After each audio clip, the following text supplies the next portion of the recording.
Assalamualaikum warahmatullahi ta'ala wabarakatuh.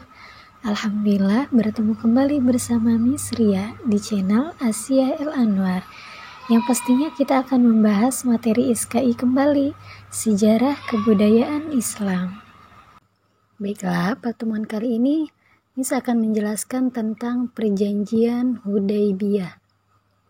Nah, jadi setelah selama 6 tahun Rasulullah Shallallahu Alaihi Wasallam beserta para sahabat hijrah ke Madinah, mereka merasa sangat rindu terhadap Mekah.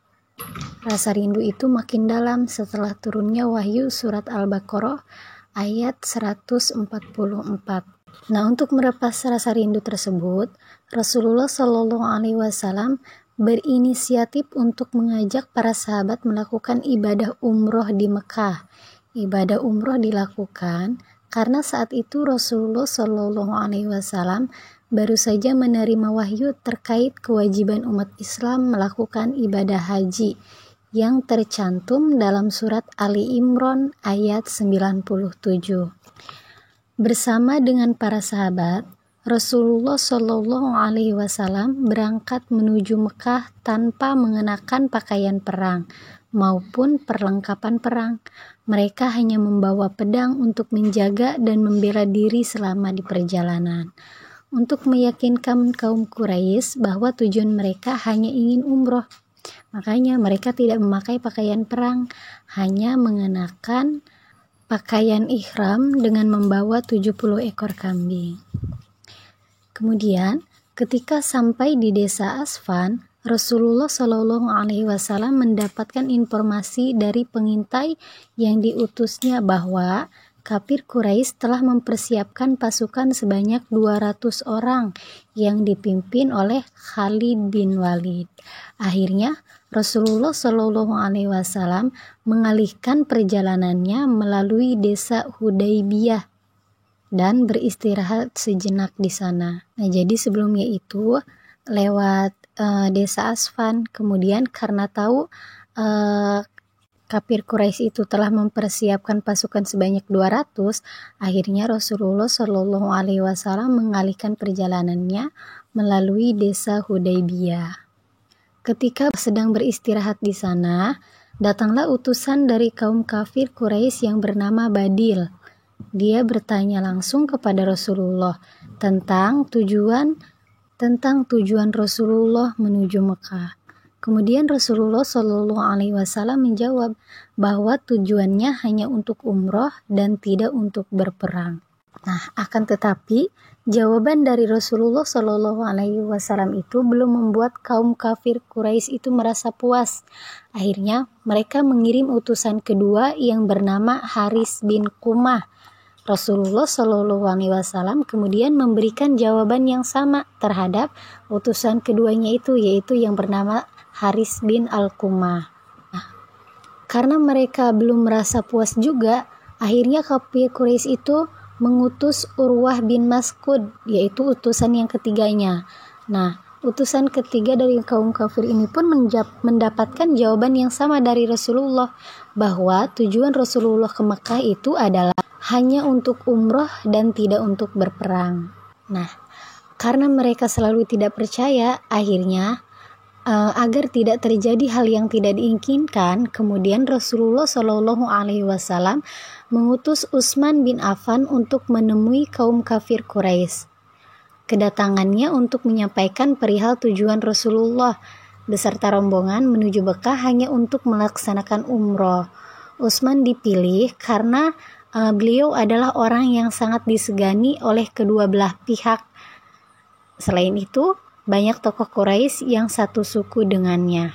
Nah, jadi Rasulullah itu menyuruh ataupun mengutus Utsman untuk datang kepada kaum kafir Quraisy dengan tujuan yaitu menyampaikan bahwa tujuan Rasulullah bersama rombongan itu benar-benar hanya untuk umroh dan tidak untuk berperang. Nah, kenapa Rasulullah mengutus Utsman bin Affan? Karena Utsman bin Affan itu orang yang sangat disegani baik oleh kaum muslim ataupun oleh kafir Quraisy. Selain itu, banyak juga dari tokoh Quraisy itu yang satu suku dengan Utsman bin Affan. Nah, kemudian Setelah Utsman bin Affan berangkat, terdengar berita bahwa Utsman ditahan oleh kafir Quraisy dan akan dibunuh. Mendengar kabar tersebut, para sahabat mengucap sumpah di hadapan Rasulullah. Sumpah itu dikenal dengan sebutan Bai'at Ridwan.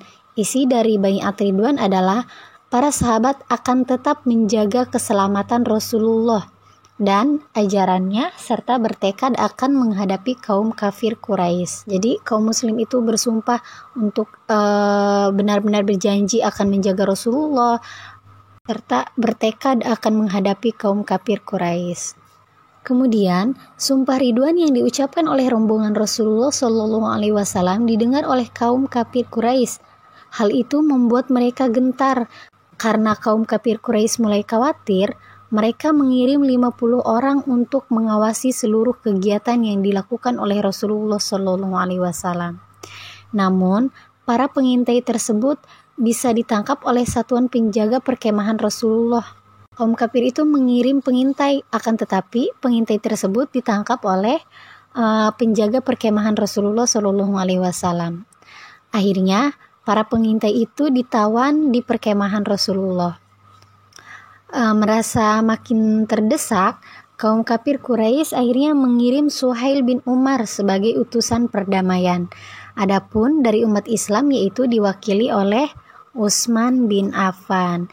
Dari hasil pertemuan kedua belah pihak tersebut, disepakatilah perjanjian Hudaybiyah. Nah, kenapa disebut perjanjian Hudaybiyah? Karena ini terjadinya di desa Hudaybiyah, yaitu tempat peristirahatan Rasulullah dan para rombongan saat ingin melaksanakan umroh menuju Mekah. Dan isi dari perjanjian Hudaybiyah antara lain adalah yang pertama, perletakan senjata antara kedua belah pihak selama 10 tahun.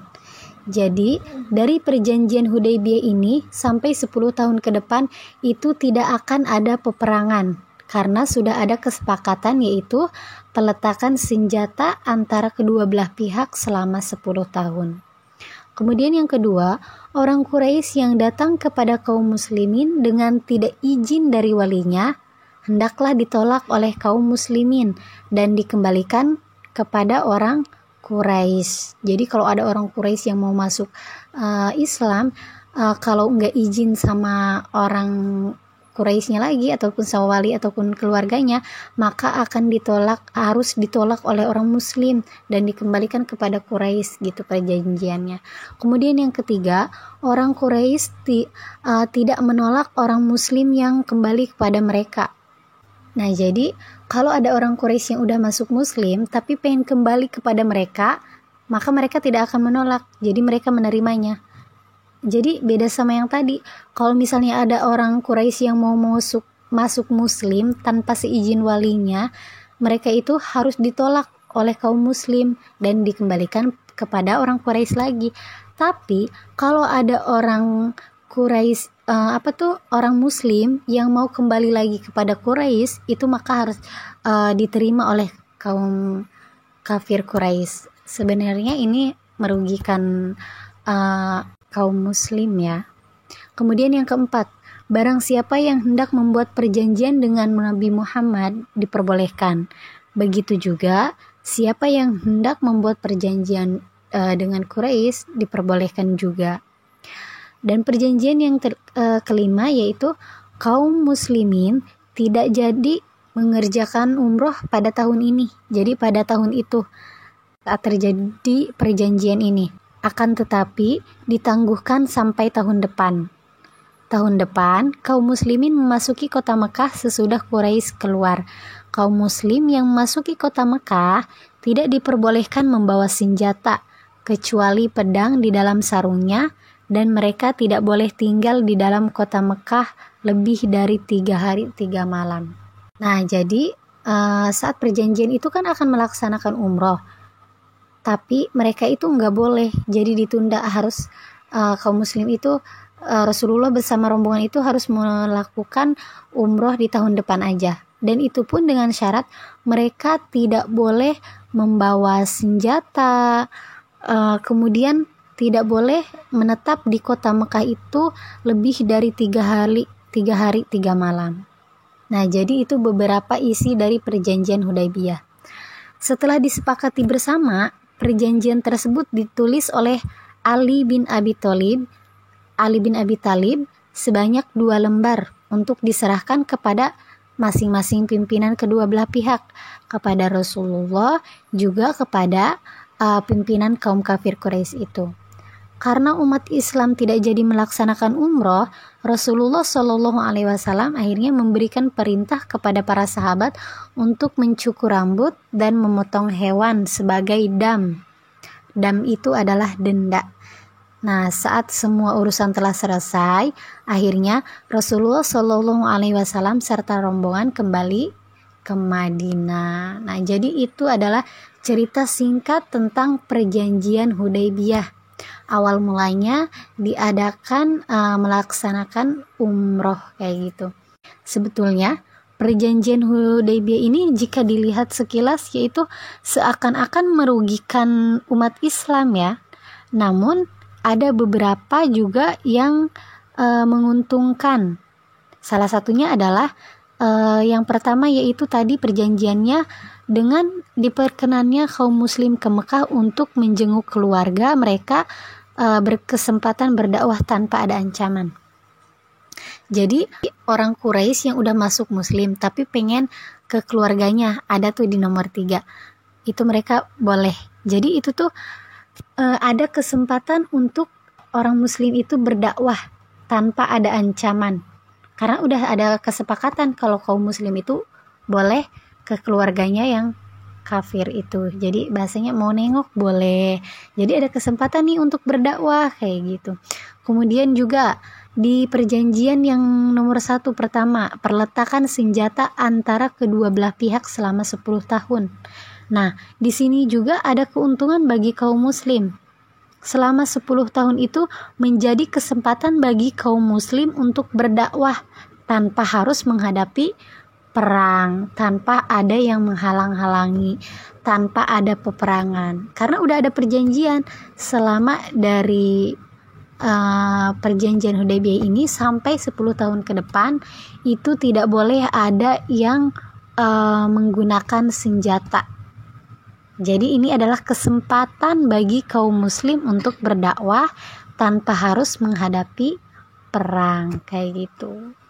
Nah, jadi itu ya cerita singkat dari perjanjian Hudaybiyah ataupun sejarah singkat dari perjanjian Hudaybiyah.